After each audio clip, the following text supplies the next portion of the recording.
Айтайын дегеним, быйыл ушул 2025-жылы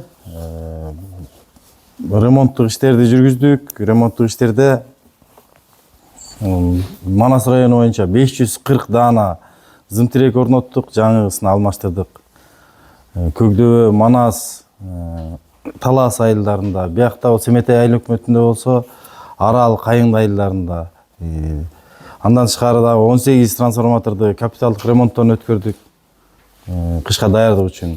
3 жаңы трансформаторду жаңы коңуштарга дополнительно алып келип коштук. Ошол биздин жаңы быйылкы жылга даярдыгыбыз. Анан азыркы кырдаал электр энергиясын үнөмдүү пайдалануу боюнча болуп атат. Ошо анын себеби, бирден бир себеби bizde суу токтогул суу сактагычында суунун аздыгы болуп атат. Бүгүнкү күндө 10,5 миллиард куб суу болуп атат. Ошонун негизинде сууну электр энергиясын экономдошубуз керек болуп атат. Жанагы эртең менен кечки однофазный счетчиктерди 3 киловаттка, 4фазный счетчиктерди 5 киловаттка чүрүп атпайбы? Ошол себеп такыр 2 саат, 3 саат өчүрүп салгандан көрө үйдө чайыбыз кайнап, светибиз жарып отурган туурараак болуп атат да. Эгер ошону өчүрүп салса деле болмок.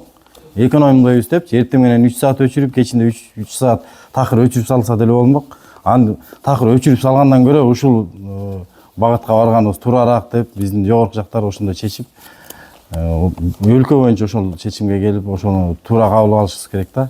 Дагы бир бул көйгөй чоң маселе бул кубаттуулук да. Ушу кубаттуулукту туура билип алсак, мен мындай бир жалпак тил менен айтып берейин. Мисалы күз келгенде баарыбыз жаңы микроволновка алабыз, жаңы түр нан бышыргычтарды алабыз, морозильник алабыз да. Ушунун баары ар бирөө 1 киловаттан, жарым киловаттан, же эмесе 800 ваттан кошулуп отуруп, бир үйдүн кубаттуулугун чоңойто берет.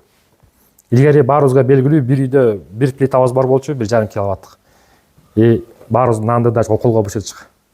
Ошо менен азыр мына холодильниктердин түрү көбөйдү. Жабдык микроволновка печтер бар, жылыткычтар бар түр-түрлүү. Ошо менен орто эсеп менен ар бир кардардын үйүндө кубаттуулук чоңоюуда да.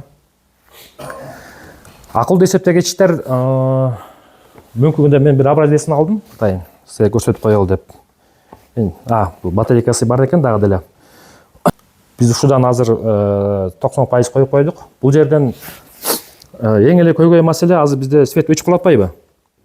Өчөт. Албетте кадрлар билбейт кантип күйгүзүш керек мунун баарын.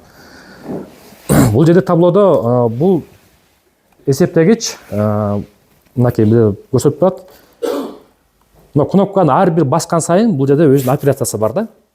Ар бир басканда бул цифраны көрсөтүп турат. Мисалы үчүн бир басканда үйдө канча пайдалануу болуп атат? Могу жерде көрсөтөт 1,5 кв деп, же эмесе 5 кв же 3 кв деп ар бир саатына пайдаланганыңызды көрсөңүз болот да. Дагы бир бассаңыз, бул бүгүнкү числону көрсөтөт. Кайсы күн көрсөтөт? 5 деп. Азыр могу жерде мен көрсөтүп берейин силерге.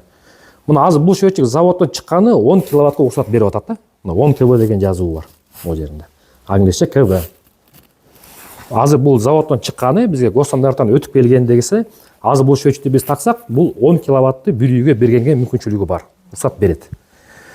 Буну койгондон кийин, эсептегичти орноткондон кийин, буну ар бир фазага 5 киловаттка бул төмөндөтүлөт.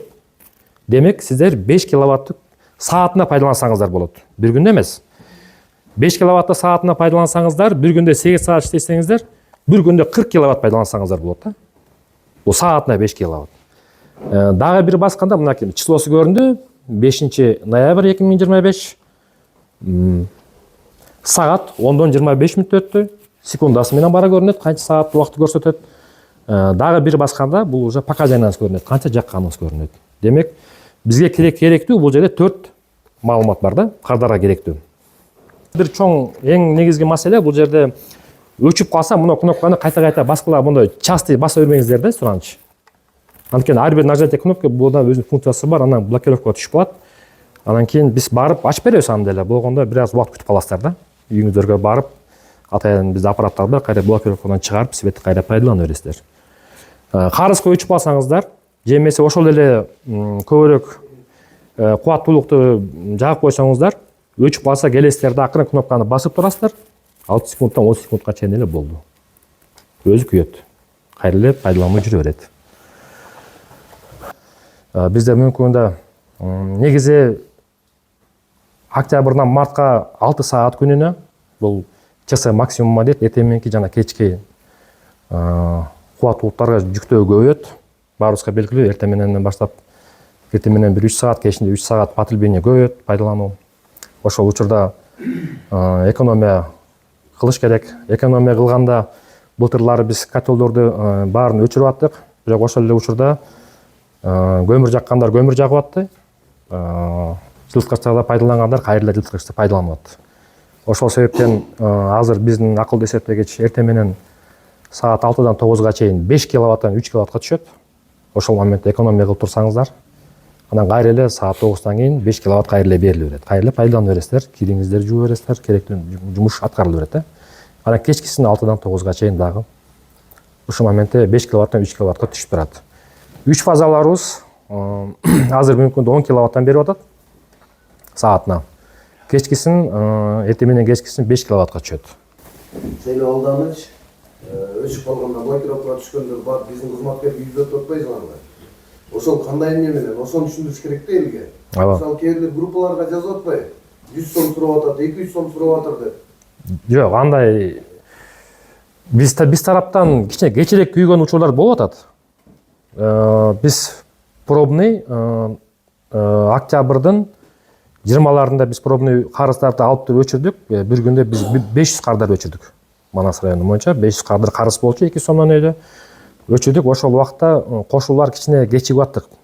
Жарым күнгө бир 10 чакты абонент бир күнгө туруп калды да. Себеп дегенде жана биз абоненттер билбей эле муну кайта баскыла бергенден жана блокко түшкөн саны көбөйүп кетти аябай. Анан биз 2 бригадага бөлүнүп бүт баарын кыдырып кайда күйгүзүп чыктык. Өчүрүп кошуу 1 сом алынбайт. Эчтеке төлөнбөйт.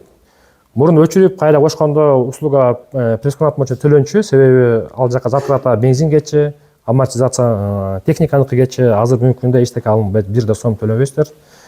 Болгондо маселе болсо телефон менен байланышсаңыздар болот, же келсеңиздер болот, бүт бар жумуштар бул бекер аткарылат. Ошол эле учурда блокко түштү деле биз барып кайра ачып, электр энергияны туташтырып берүүгө милдеттүүбүз. Ал биздин жумуш. Биз лимиттин негизи тарифи 3,61 тыйын. Чектөө жок ал жерде. Эми бул суроо соц тармакта да болуп атпайбы? Эмнеге акчаң болсо дагы эле жагат экенсиң, акчаң жок болсо дагы эле жага албай аткансың деп. Бүгүнкү күндө биздин дефициттин айынан импорт алып аткан тарифибиз өтө жогору. 4 сомдон ашып кетти да. Биз ошол эле Тажикстандан, Өзбекстандан алсак деле биз кымбат тариф менен алып атабыз.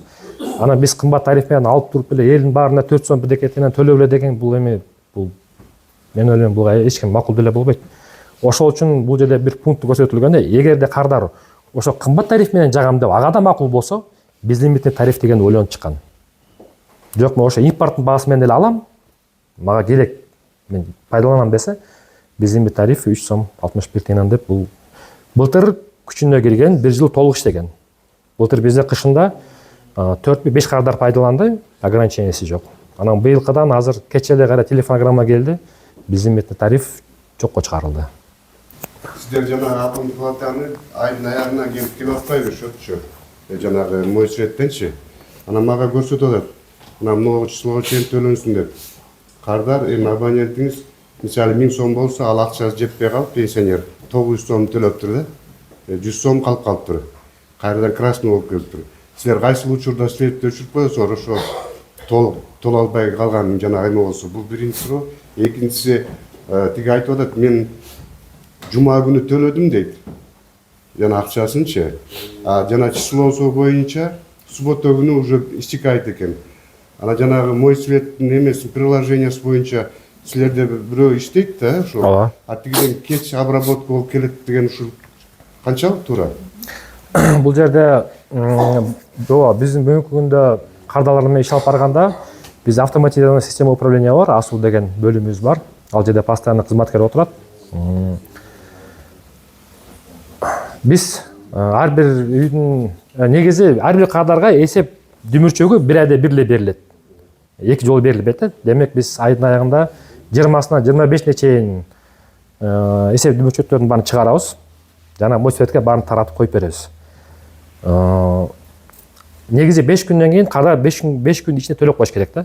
Бул өзүнө жакшы жагы, анткени пеня чыкпайт 5 күнүн ичинде.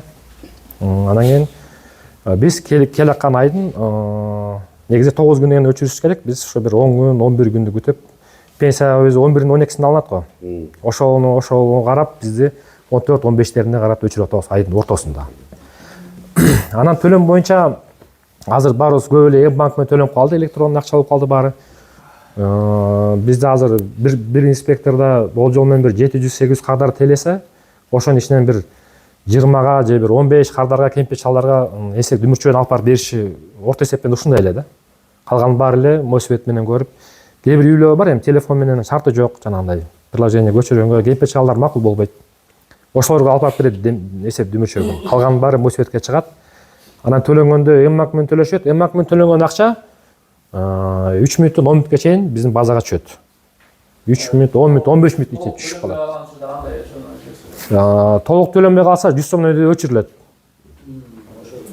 100 сом өйдө өчүрүлөт. Эми ал жерде действительно эгерде каражат жок, шарты жок болсо, кардар келип бизге келип эле арыз жазып, кайрылып түшүндүрүп айтса, биз ал маселени карап бир апрелден окууга чейин чөйөт бере алабыз. Анан терминалга төккөндө маселе көп болот.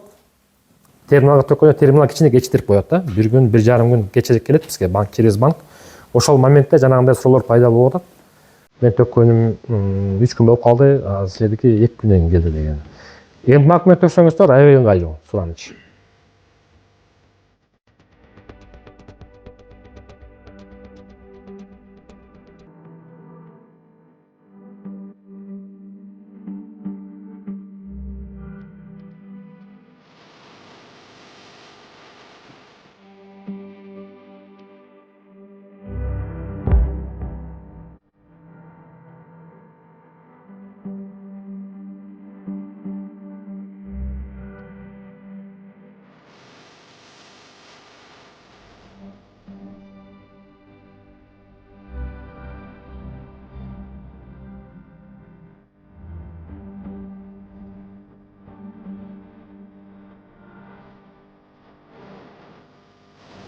Бул акылдуу электр эсептегич, бул буга чейинки турган эсептегичтен бир эле айырмасы бар. Бул маалыматтын баарын берип турат.